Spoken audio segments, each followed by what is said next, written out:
శ్రీ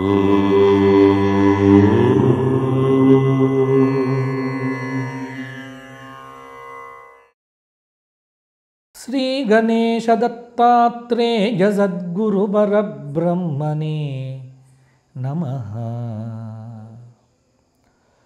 స్వధర్మ ప్రేక్షకులకు ఆంగ్ల నూతన సంవత్సర శుభాకాంక్షలు. ఈ ఆంగ్ల సంవత్సరం జనవరి మాసం, తెలుగు మాసాల ప్రకారం పౌష్య మాసం తులారాశి వారికి ఎలా ఉండబోతోంది ఇప్పుడు చూద్దాం. చిత్తా 3-4 పాదాలు, స్వాతి 4 పాదాలు, విశాఖ 3 పాదాలు కలిస్తే తులారాశి. తులారాశి వారికి గ్రహ సంచార రీత్యా ఈ మాసం కొంత అష్టమ స్థానంలో బృహస్పతి. ఇది ప్రధానమైనటువంటి కొంత సమస్య. అంటే ఆగ్రహ ఆవేశాలు తొందరగా వస్తాయి. ఆగ్రహ ఆవేశాలకు లోను కావద్దు. పంచమ స్థానంలో శనైశ్చరుడు, కొంత జాగ్రత్త పడండి. 6వ స్థానంలో రాహువు శత్రువుల మీద విజయం సాధించే ఆస్కారాన్ని కూడా ఇస్తాడు. మీనరాశిలో ఉన్నటువంటి రాహువు కొంత అనుకూలంగానే ఉంటాడు. కేతువు 12వ స్థానంలో కన్యలో ఉన్నాడు కదా. కేతువు వ్యయంలో ఉంటే ఏమవుతుంది అంటే విదేశీ ప్రయాణాలకు విద్యార్థులకు అనుకూలత ఉంటుంది. ఒక పాజిటివ్ ఫలితం మీకు అందరికీ కూడా. కాబట్టి ఇక్కడ తులారాశి వారికి మొత్తం గ్రహ సంచార రీత్యా ఈ జనవరి నెలలో ఏ గ్రహాలు అనుకూలంగా ఉన్నాయి, ఏ గ్రహములు అనుకూలంగా లేవు అంటే కనుక ఒక రాహువు అయితే 6వ స్థానంలో కొంత అనుకూలతను ఇస్తూ ఉన్నాడు. శుక్రుడు కూడా కొంత, మకరంలో ఉన్నటువంటి శుక్రుడు కూడా కొంత అనుకూలతను మీకు ప్రసాదిస్తూ ఉన్నాడు. అలాగే ఇక రవి 14వ తేదీ వరకు శుభయోగాన్ని ఇస్తూ ఉన్నాడు. బుధుడు కూడా కొంత 3వ తారీఖు వరకు శుభం ఇచ్చినప్పటికీ తర్వాత కొంత అర్ధశుభుడు. తులారాశి వారికి ఈ మాస ఆరంభంలోనే మాట వ్యవహారం కొంత ఇబ్బంది పెడుతుంది. భార్యాభర్తల మధ్య తేడా రావటం, కొంత కలహాలు వచ్చే ఆస్కారము, భార్యాబిడ్డలతో మాట పట్టింపు రాకుండా జాగ్రత్త పడండి. అలాగే స్నేహితులతో కూడా కొంత జాగ్రత్తగా ఉండటం మంచిది. వ్యాపారపరంగా వ్యాపారస్తులైనటువంటి వారికి ఇది అనుకూలమైనటువంటి సమయం అయినప్పటికీ కూడా పార్ట్నర్స్ ఎవరైతే ఉన్నారో భాగస్వాములతో పెట్టుబడుల విషయంలో తగు జాగ్రత్తలు తీసుకోకపోతే ఖచ్చితంగా ఇబ్బంది పడతారు. అంటే తులారాశి వారికి కొంత కాన్ఫిడెన్స్ కూడా విపరీతం. మాకేమవుతుంది, ఈ మితిమీరిన ఆత్మవిశ్వాసం ఏదైతే ఉన్నదో కొంత ఇబ్బంది పెడుతుంది. ఎందుకంటే మీకు రాను రాను పరిస్థితి అనుకూలంగానే ఉంటుంది తప్ప చెడుగానైతే ఉండదు. తులారాశి వారికి జనవరి నెలలో మంచి భవిష్యత్తు ఉంది అని కూడా చెప్పవచ్చు. ఏ ప్రయత్నం మొదలుపెట్టినా సానుకూలంగానే పూర్తి అవుతుంది. అయితే చేపట్టిన ప్రతి పనిలో ఇన్వాల్వ్మెంట్, శ్రద్ధ ఇది చాలా వరకు అవసరమవుతుంది. సమయాన్ని సద్వినియోగం చేసుకోవటము, టైం మేనేజ్మెంట్ మీద దృష్టి.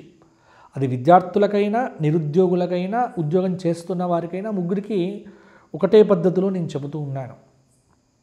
కాబట్టి తగు జాగ్రత్తలు తీసుకోకపోతే ఖచ్చితంగా ఇబ్బంది పడతారు. అలాగే ధనయోగం అంటే డబ్బుకి ఇబ్బంది అయితే ఉండదండి. ఈ మాసంలో మీరు ఏదైతే అనుకుంటున్నారో ఆ డబ్బు ఖచ్చితంగా మీకు వస్తుంది. వ్యాపార పరంగా కూడా విదేశీ యానానికి అవకాశం ఉంది. తోటివారి యొక్క సహాయ సహకారాలు, సూచనలు, సలహాలు మీకు అందుతాయి. ప్రతిభకు గుర్తింపు లభిస్తుంది. ఆర్థిక ఫలితాలైతే అనుకూలంగానే ఉన్నాయి. అందులో తులారాశి నుండి చతుర్థ స్థానమైనటువంటి మకరంలో ఉన్నటువంటి శుక్ర యోగం అనేటువంటిది కూడా కొంత తులారాశికి శుక్రుడు యోగకారకుడు కావటం చేత శుక్రుడు మంచి ఫలితములను కూడా, అంటే సినిమా రంగము, జర్నలిజము, ఈ మీడియా, ప్రింటింగ్, అలాగే కళాకారులు వీళ్ళందరికీ కూడా తులారాశికి సంబంధించిన వ్యక్తులే అధికంగా ఉంటారు, ముఖ్యంగా ఈ మీడియా, పబ్లిసిటీ వీటన్నింటిలో కూడా. కాబట్టి తులారాశి వారికి కొంత వాహన యోగం కావచ్చు, మంచి కార్లు కొనటము, వాహనాలు కొనటము లాంటివి ఈ జనవరి నెలలో చాలా వరకు కూడా అనుకూలంగానే ఉంటాయి. ఇతరుల వ్యవహారాల్లో ఎక్కువగా జోక్యం చేసుకోవద్దు. ఒకటి, ఏ నమ్మకమైతే ఉందో, ఏ ధర్మాన్నైతే మీరు ఆచరిస్తూ ఉన్నారో ఆ ధర్మమే మిమ్మల్ని కాపాడుతుంది. కాబట్టి విద్యార్థులకు కూడా మంచి ఫలితాలు కలగబోతూ ఉన్నాయి. చిత్తశుద్ధితో పనిచేస్తే ఉద్యోగపరంగా ప్రమోషన్లు కూడా దక్కుతాయి. అలాగే ఇంట్లో ఈ మాస అంతంలో ఒక శుభకార్యం అనేటువంటిది నిశ్చయించడం జరుగుతుంది. కొంత ఆరోగ్యాన్ని నిర్లక్ష్యం చేయటం వల్లనే ఇబ్బంది పడతారు. కాబట్టి ఆరోగ్యాన్ని కాపాడుకోవటం అనేది తులారాశి వారి చేతిలో ఉంది. అనవసరమైన ఆందోళనలు తగ్గించుకోండి. కుటుంబ పరమైనటువంటి సమస్యలను బహిరంగంగా చర్చించకండి.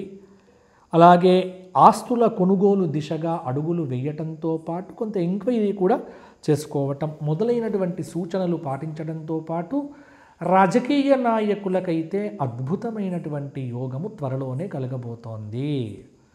మంచి పదవీ యోగ ప్రాప్తి తప్పకుండా తులారాశి వారికి ఈ మాసాంతంలోనైతే ఉంటుంది. కాబట్టి తులారాశి వారికి అదృష్ట యోగము 70% ఉందండి. కృషికి తగిన ప్రతిఫలం లభిస్తుంది. అలాగే తులారాశి వారికి పరిహారాలు 4 మంగళవారాలు సుబ్రహ్మణ్య స్తోత్ర పారాయణం చేయండి. సుబ్రహ్మణ్య కరావలంబ స్తోత్రాన్ని చదవటం. 4 శుక్రవారాలు దుర్గాదేవి కవచం చదవటం. సోమవారం నాడు రుద్ర కవచ పారాయణం. శివాలయ దర్శనం. శివాలయంలో సంధ్యాకాలంలో శివదీపాన్ని వెలిగించటం. ఈ మొదలైన పరిహారములతో పాటు ఏదైనా ఒక ఆదివారం నాడు సూర్యనారాయణ ప్రీతిగా గోక్షేత్రంలో గోవులకు నానపెట్టిన గోధుమలను మీరు తినిపిస్తే కొంత ఆరోగ్య విషయంలో ఆందోళన తగ్గిపోతుంది. ఎవరైనా తులారాశి వారు వ్యక్తిగతంగా నాతో మాట్లాడాలి అనుకుంటే కనుక కింద కనిపిస్తున్న నెంబర్కు ఫోన్ చేసి అపాయింట్మెంట్ తీసుకొని మీ వ్యక్తిగత జాతకానికి తగిన విశ్లేషణను మీరు పొందవచ్చు. గోక్షేత్రంలో ఎవరైనా గ్రాసానికి ఇవ్వదలుచుకున్నటువంటి వారు కింద కనిపిస్తున్న నెంబర్కు ఫోన్ చేసి వివరాలు తెలుసుకోవచ్చు. ఒకరోజు మీ పేరుతో గోసేవ జరుగుతుంది.